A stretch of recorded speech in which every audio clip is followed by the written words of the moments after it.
So today's topic we are discussing is transformer. So what is transformer? Transformer is an electrical device which is used to step up or step down voltage. So how this transformer works? This is the first point to be discussed. In the previous session, we have discussed about inductor. So what is inductor? Inductor is nothing but a conductor which is having many number of turns, windings. So this is our inductor. ये हमारा inductor है. तो एक inductor का क्या property है कि अगर इससे कोई करंट आई गुजरेगा, अगर इससे कोई करंट आई गुजरेगा तो ये एक मैग्नेटिक फील्ड बनाएगा, एक मैग्नेटिक फील्ड बनाएगा. अगर वो मैग्नेटिक फील्ड मतलब कि मैग्नेटिक फ्लक्स बनाएगा, जिसको हम डिनोट करते हैं फाई से. और अगर इसका इंडक्टेंस एल है तो मैग्नेटिक फ्लक्स का हमने लास्ट सेशन में डिस्कस किया था, phi is equal to L I, where L is inductance of the inductor coil and I is the current flowing through it. So magnetic flux बना. अब magnetic flux होता क्या है? तो मैग्नेटिक फ्लक्स होता है कि इससे जो है ऐसे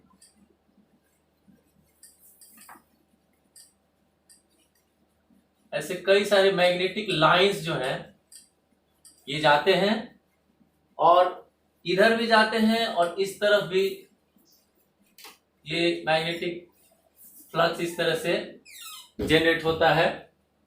तो अगर इसके मैग्नेटिक फील्ड में कोई कंडक्टर लाया जाए या दूसरा इंडक्टर कॉइल ही लाया जाए, तो दूसरा इंडक्टर कॉइल ही लाया जाए तो क्या होगा कि ये मैग्नेटिक फ्लक्स को जो है कट करेगा, ये मैग्नेटिक फ्लक्स को कट करेगा.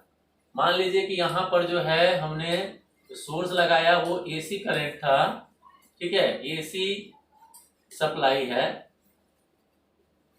तो एसी सप्लाई से जब इंडक्टर को हम कनेक्ट करेंगे तो एक मैग्नेटिक फ्लक्स जनरेट होगा और उस मैग्नेटिक फ्लक्स के कारण जो मैग्नेटिक फील्ड बनेगा, उस मैग्नेटिक फील्ड में अगर हम दूसरा इंडक्टर कॉइल लाते हैं तो क्या होगा, ये फ्लक्स को कट करेगा और जितना नंबर ऑफ मैग्नेटिक लाइंस ये कट करेगा उतना अधिक जो है यहाँ पर इंड्यूस्ड ईएमएफ बनेगा. इंड्यूस्ड ईएमएफ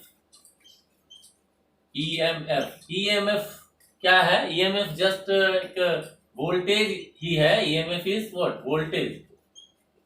सो ईएमएफ का फुल फॉर्म होता है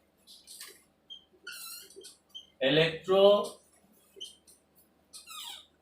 मोटिव फोर्स. और ये कुछ और नहीं है, ये वोल्टेज ही है. बस ये मैग्नेटिक फील्ड के केस में, क्योंकि मैग्नेटिक फील्ड के कारण जो है ये जनरेट हो रहा है कोई वोल्टेज भी, तो ये जो है इसको हम ईएमएफ कहते हैं. ठीक है. अब इसका प्रिंसिपल क्या है? इसका प्रिंसिपल जो है एक फैराडे नाम के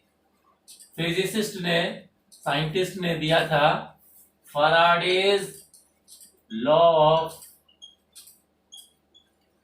इलेक्ट्रोमैग्नेटिक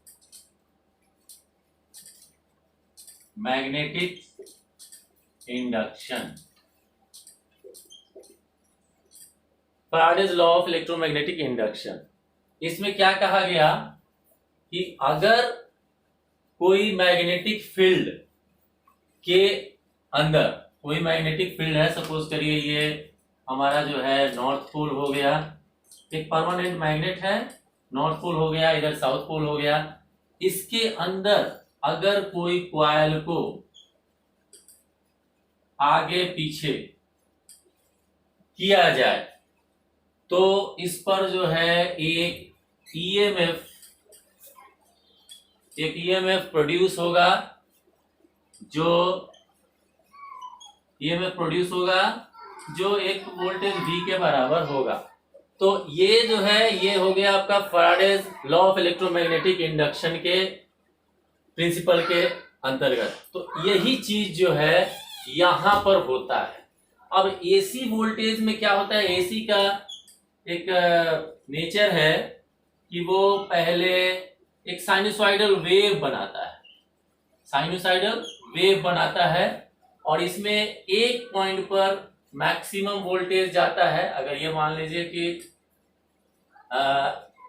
V है और इधर जो है टाइम इंटरवल है, इधर वोल्टेज V है, तो ये आपका हो गया O, इधर हो गया Y और इधर Y डैश। तो यहाँ पर जो है इस एक्सिस से उठकर यहाँ मैक्सिमम पे गया, फिर ये यहाँ आया, तो यहाँ जो है ये कहलाया एम्पलीट्यूड, यहाँ पर जो है मैक्सिमम डिस्प्लेसमेंट, यानी इस पॉइंट पर जो है वोल्टेज V जो है वो मैक्सिमम है इस पॉइंट पे। तो सपोज करिए ये T1 है, तो यहाँ पर जो है वोल्टेज मैक्सिमम हो गया, फिर ये नीचे आया, फिर यहाँ चला आया, यहाँ पर माइनस में हो जाएगा वोल्टेज। तो इस पॉइंट पर जब मैक्सिमम वोल्टेज होगा तो उस समय जो है वोल्टेज जो इंड्यूस होगा एसी के कारण वो सबसे अधिक होगा, और जब ये फिर यहाँ आएगा तो वोल्टेज कम होगा, फिर ये नीचे की ओर आएगा तो अपोजिट फ्लक्स बनेगा। इस तरह से चेंज होगा फ्लक्स में। तो कभी यहाँ पर नॉर्थ पोल बनेगा, यहाँ साउथ पोल बनेगा, कभी यहाँ पर साउथ बनेगा, कभी यहाँ नॉर्थ बनेगा। तो क्या होगा कि कॉइल तो स्टेशनरी है लेकिन मैग्नेटिक फील्ड जो है वो चेंज हो रहा है, अपने डायरेक्शन को चेंज कर रहा है। तो हमको इलेक्ट्रोमैग्नेटिक इंडक्शन जो फैराडे लॉ के अनुसार है उसमें क्या है कि या तो मैग्नेटिक फील्ड चेंज होता रहे, कॉइल स्टेबल रहे, या फिर magnetic field permanent magnetic field रहे और कॉइल जो है वो मूव करे। तो दोनों ही केस में जो है हमारा फ्लक्स जनरेट होगा, ईएमएफ जनरेट होगा फ्लक्स के लाइन ऑफ मैग्नेटिक लाइंस को कट करने के कारण। तो ये हो गया आपको कैसे वोल्टेज इंड्यूस होता है। अब यहीं पर जो है हम आ जाते हैं, ये तो हो गया कि किस तरह से जो है वोल्टेज इंड्यूस करता है एक कॉइल दूसरे कॉइल पे। अब इसको हम आगे लेके चलते हैं, अब समझते हैं कि ट्रांसफार्मर किस तरह से इस प्रिंसिपल को लेकर वर्क करता है। तो ट्रांसफार्मर में दो चीजें इंपॉर्टेंट होती हैं। पहले हम ट्रांसफार्मर का एक सिंबल बना लेते हैं।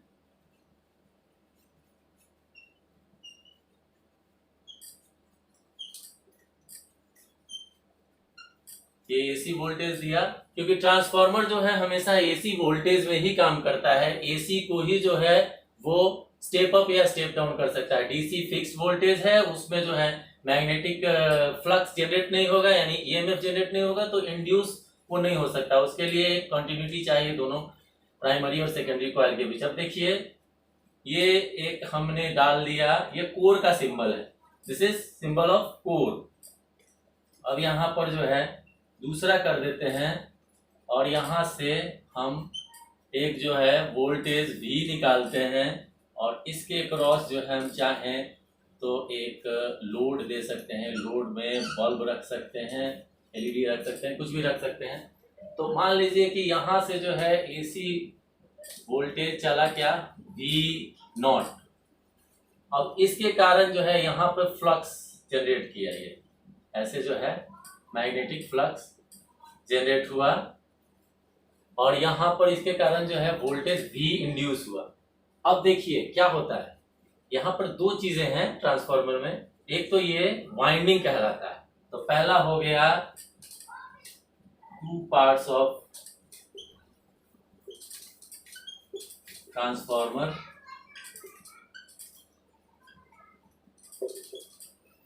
पहला हो गया वाइंडिंग। वाइंडिंग मतलब क्या हो गया, number of turns of the coil. और दूसरा हो गया कोर। अब ये है कोर, ये जो है कोर है, एंड कोर किससे बनता है? एक मैग्नेटिक मटेरियल से। यहाँ पर जो है आयरन का इस्तेमाल किया जाता है, मैग्नेटिक मटेरियल आयरन। आपने देखा कि ट्रांसफार्मर का जो है किस तरह से वर्किंग प्रिंसिपल है। इसमें कुछ लॉसेस होते हैं जो हम थोड़ा सा ओवरव्यू देते हैं, बट इसको जो है थोड़ा डिटेल में जो है अगले वीडियो में बताएंगे। तो इसमें दो तरह का लॉस होता है, एक हिस्टेरेसिस लॉस कहलाता है, दूसरा एडी करंट लॉस कहलाता है। तो हिस्टेरेसिस लॉस और एडी करंट लॉस ये दोनों ही जो है कोर में होता है, और एक जो है कॉपर लॉस कहलाता है। कॉपर लॉस आप समझ लीजिए, वाइंडिंग जो है वो कॉपर वायर का वाइंडिंग होता है। नंबर ऑफ टर्न्स जो है ऐसे होता है, आप देख लीजिए इसको प्रैक्टिकली। ट्रांसफार्मर का इस तरह से होता है, ये कोर हो गया, और यहाँ जो है ऐसे रहता है, और इधर से मान लीजिए ये हम स्टेप डाउन ट्रांसफार्मर बनाए हैं। नंबर ऑफ टर्न्स देख रहे हैं आप, यहाँ ज़्यादा है, यहाँ कम है। यहाँ पर सपोज करिए NP जो है वो 3 है, और यहाँ NS जो है वो कितना है? 2 है। तो ये हो गया कोर, और ये हो गया वाइंडिंग। तो यहाँ पर क्या होता है, ये कोर देने का के पीछे क्या कारण है? ये जो फ्लक्स था जो इधर जाकर इस तरफ जो है, हम पहले बार में दिखाए थे कि इधर भी जो है फ्लक्स कुछ जाता है। इस फ्लक्स को एक डायरेक्शन देने के लिए इस कोर का इस्तेमाल किया जाता है। कोर जो है वो फ्लक्स को, मैग्नेटिक लाइंस को एक डायरेक्शन देता है। अब क्या होता है कि इधर जो वेस्ट जा रहा था वो अब इस तरफ से कोर के थ्रू जाकर, इससे जाकर जो है मैक्सिमम मैग्नेटिक लाइंस जो है इससे होकर गुजरेगा, और इसलिए जो है यहाँ पर इंड्यूस्ड वोल्टेज जो है वो ज़्यादा हम ले सकते हैं। यानी इसकी एफिशिएंसी को बढ़ाने का काम करता है कोर। और इनके इस कॉइल यानी प्राइमरी कॉइल और सेकेंडरी कॉइल में कोई फिजिकल कांटेक्ट नहीं होता है। यहाँ पूरी तरह से जो है मैग्नेटिक फील्ड के कारण जो है इसमें वोल्टेज इंड्यूस होता है। अब इसी में जो है कोर लॉस दो तरह का हो गया, हिस्टेरेसिस लॉस और eddy current loss. Hysteresis loss और एडी करंट लॉस, तो इसमें जो है हिस्टेरेसिस लॉस को बचाने के लिए हम क्या करते हैं कि जो कोर होता है उसको एक कंप्लीट एक मेटल का रॉड नहीं लेते हैं, मेटल का बार नहीं लेते हैं, हम उसको जो है इस तरह से सेगमेंटेड जो है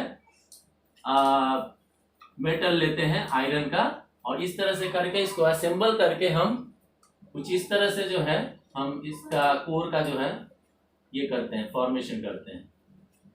इसमें एक कंप्लीट जो है ऐसे ऐसे करके जो है कई सारे सेगमेंटेड ये रहते हैं, और इसके कारण क्या होता है कि इसमें हिस्टेरेसिस लॉस कम होता है, हिस्टेरेसिस लॉस मिनिमाइज हो जाता है। हिस्टेरेसिस लॉस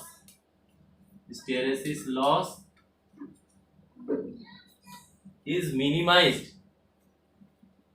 सेगमेंटेड अगर हम आयरन कोर लेते हैं तो इससे हिस्टेरेसिस लॉस मिनिमाइज होता है, और अगर हम हिस्टेरेसिस लॉस अगर इस तरह से हम सेगमेंटेड आयरन का कोर लेते हैं, आयरन का जो है ये लेते हैं कोर, तो हिस्टेरेसिस लॉस कम होता है।